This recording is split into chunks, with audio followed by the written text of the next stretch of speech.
Hang pula ni bulan puasa, dak berkat hidupmu kalau neraka ke makmu cakap kasar gitu. Dek. Cik tengok, comel tak? Naik tak mata? Lamanya lah duk milih. Dari tadi lagi nunggu. Dari pukul 1 lagi. Ni pukul 3 pula. Oh. Nak buat gana sini ni kan banyak pilihan. Kain batik pun comel-comel belaka. Jadi kenalah pilih molek. Tahu dah banyak pilihan. Masalahnya apa banyak kerja lagi nak kena buat. Kayak gini nak kena pergi atas barang lagi. Kan tinggal sini kan? Mu tahu tak mu cakap dengan siapa tu? Mu tahu tak? Tak boleh cakap gitu dengan mak. Berat sungguh mu ni. Kata tu pun tak boleh dah kepada mak kita. Kalulah mak mu ni berasa hati, tak bau syurga lah mu.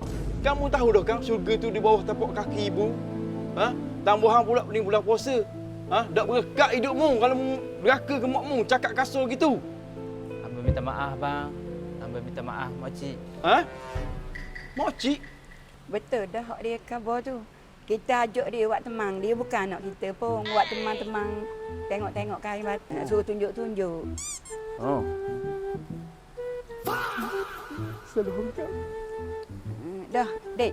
Kalau hak ni comel tak, Dek? Comel tak kalau dengan makcik hak warna ni? Dah makcik. Hamba nak pergi atas barang pula. Lagi orang lain pula main nasihat. Itu pula dah.